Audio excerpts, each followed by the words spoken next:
حضرت موسیٰ علیہ السلام کے عہد مبارک سے عرصہ دراز کے بعد بنی اسرائیل کی ایک جماعت بحر کلزم کے کنارے آباد ہو گئی تھی۔ چونکہ یہ لوگ ساحل کے باشندے تھے، اس لیے مچھلی ان کا قدرتی شکار تھا اور وہ اس کو بہت محبوب مشغلہ سمجھتے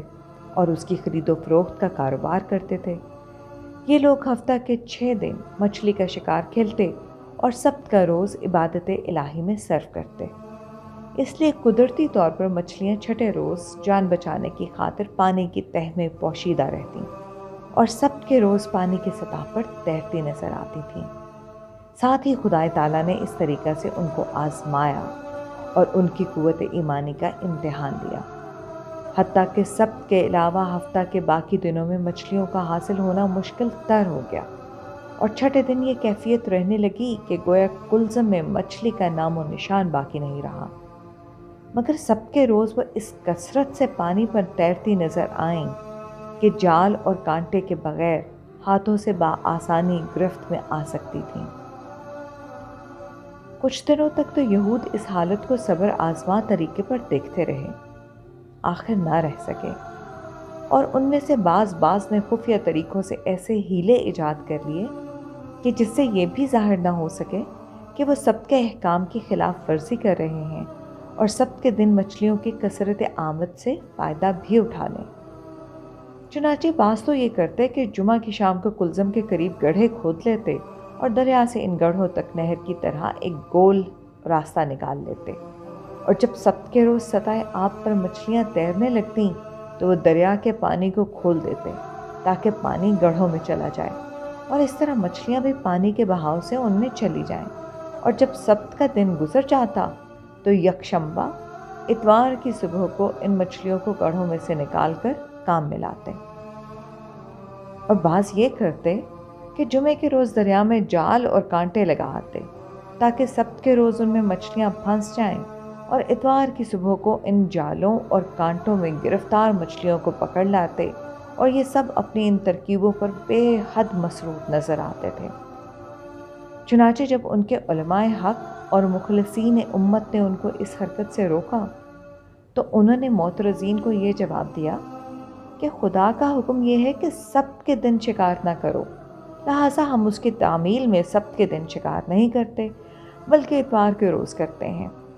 باقی یہ ترکیبیں منع نہیں ہیں، اور اگرچہ ان کا دل اور ضمیر ملامت کرتا تھا مگر کج روی یہ جواب دے کر ان کو مطمئن کر دیتی تھی کہ ہمارا یہ ہیلا خدا کے یہاں ضرور چل جائے گا۔ اصل بات یہ تھی کہ وہ دین کے احکام پر صداقت و سچائی کے ساتھ عمل نہیں کرتے تھے اور اسی لیے شرعی عذر اور ہیلے نکال کر ان کے اتصال سے بچنا چاہتے تھے، گویا خود فریبی میں مبتلا تھے اور دوسروں کو بھی گمراہ کرتے تھے۔ چنانچہ نتیجہ یہ نکلا کہ ان چند ہیلہ جو انسانوں کی ان حرکات کا علم دوسرے ہیلہ ساز افراد کو بھی ہوا اور انہوں نے بھی ان کی تقلید شروع کر دی،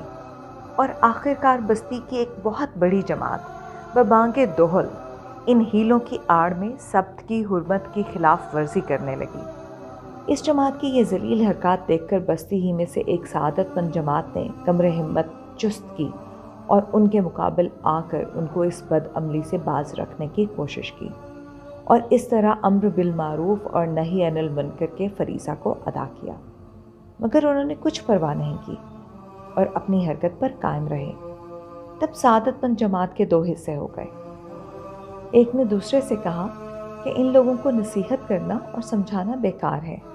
یہ باز آنے والے نہیں، کیونکہ یہ اس کام کو اگر گناہ سمجھ کر کرتے تب تو یہ توقع تھی کہ شاید کسی وقت باز آ کر تائب ہو جائیں، لیکن جب یہ شرعی ہیلے تراش کر اپنی بد عملی پر نیکی کا پردہ ڈالنا چاہتے ہیں تو ہم کو یقین ہونا چاہیے کہ اس جماعت پر بہت جلد خدا کا عذاب آنے والا ہے، یا یہ ہلاک کر دیے جائیں گے اور یا کسی سخت عذاب میں مبتلا کیے جائیں گے، لہٰذا اب ان سے کوئی تعرض نہ کرو۔ یہ سن کر سعادت مند جماعت کے دوسرے حصے نے کہا کہ ہم اس لیے ان کو برابر نصیحت کرتے رہنا چاہتے ہیں کہ فردائے قیامت میں اپنے پروردگار کے سامنے یہ عذر پیش کر سکیں کہ ہم نے آخر وقت تک ان کو سمجھایا اور نہی عن المنکر کے فریضہ کو ادا کیا، لیکن انہوں نے کسی طرح نہیں مانا۔ نیز ہم مایوس نہیں، بلکہ توقع رکھتے ہیں کہ عجب نہیں کہ ان کو توفیق نصیب ہو جائے اور یہ اپنی بدعملی سے باز آ جائیں۔ بہرحال ہیلا جو جماعت اپنے ہیلوں پر قائم رہی اور سب کی حرمت اور اس دن میں شکار کی ممانعت کے احکام سے قطعاً غافل اور بے پرواہ ہو کر نڈر اور بے باک ہو گئی، تب اچانک غیرت حق کو حرکت ہوئی اور مہلت کے قانون نے گرفت کی صورت اختیار کر لی۔ یعنی خدا تعالیٰ کا حکم ہو گیا کہ جس طرح تم نے میرے قانون کی اصل صورت و شکل کو ہیلوں کے ذریعہ مسخ کر دیا، قانون پاداش عمل کے مطابق اسی طرح تمہاری صورت و شکل بھی مسخ کر دی جاتی ہے، تاکہ پاداش عمل از جنس عمل کے مظاہرے سے دوسرے لوگ بھی عبرت و بصیرت حاصل کریں۔ چنانچہ اللہ تعالیٰ نے کن کے اشارہ سے ان کو بندر اور خنزیر کی شکلوں میں مسخ کر دیا، اور وہ انسانی شرف سے محروم ہو کر ذلیل و خوار حیوانوں میں تبدیل ہو گئے۔ مفسرین کہتے ہیں کہ سعادت مند جماعت کا جو حصہ امر بالمعروف و نہی عن المنکر کا فریضہ ادا کرتا رہا، اس نے جب دیکھا کہ یہ سرکش جماعت کسی طرح حق پر کان نہیں دھرتی، تو مجبور ہو کر انہوں نے ان سے ترک تعاون کر لیا اور کھانا پینا اور خرید و فروخت غرض ہر قسم کا اشتراک عمل ختم کر دیا، حتیٰ کہ اپنے مکانوں کے دروازوں تک کو ان پر بند کر دیا تاکہ کسی قسم کا بھی اشتراک باقی نہ رہے۔ چنانچہ جس دن بد کرداروں پر عذاب الہی نازل ہوا تو ان کے معاملہ کی اس جماعت کو گھنٹوں خبر نہ ہوئی، لیکن جب کافی وقت گزر گیا اور اس جانب سے کسی انسان کی نقل و حرکت محسوس نہ ہوئی، تب ان کو خیال ہوا کہ معاملہ دگرگوں ہے، لہٰذا وہاں جا کر دیکھا تو صورتحال اس درجہ عجیب تھی کہ جس کا وہ تصور بھی نہیں کر سکتے تھے۔ یعنی وہاں انسانوں کی جگہ بندر اور خنزیر تھے، جو اپنے ان عزیزوں کو دیکھ کر قدموں میں لوٹتے اور اپنی حالت زار کا اشاروں سے اظہار کرتے تھے۔ سعادت مند جماعت نے بحسرت و یاس ان سے کہا، کیا ہم تم کو بار بار اس خوفناک عذاب سے نہیں ڈراتے تھے؟ انہوں نے یہ سنا تو حیوانوں کی طرح سر ہلا کر اقرار کیا اور آنکھوں سے آنسو بہاتے ہوئے اپنی ذلت و رسوائی کا دردناک نظارہ پیش کیا۔ ترجمہ: اور اے گروہ یہود، تم بلا شبہ اپنے پیش روؤں میں سے ان لوگوں کو اچھی طرح جانتے ہو جو سب کے بارے میں احکام الہی کی حدود سے متجاوز ہو گئے، اور ہم نے ان کے لیے کہہ دیا تم ذلیل بندر ہو جاؤ۔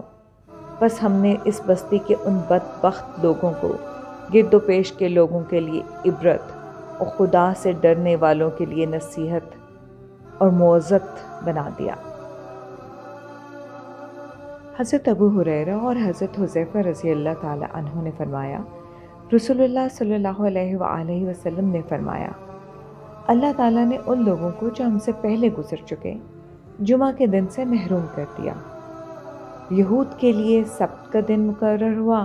اور نصارہ کے لیے اتوار کا، اور اللہ تعالیٰ نے ہم کو دنیا میں بھیجا اور جمعہ کے دن کے متعلق ہماری رہنمائی فرمائی، اور اس طرح جمعہ، ہفتہ اور اتوار علیحدہ علیحدہ امتوں کے لیے مقرر ہو گئے۔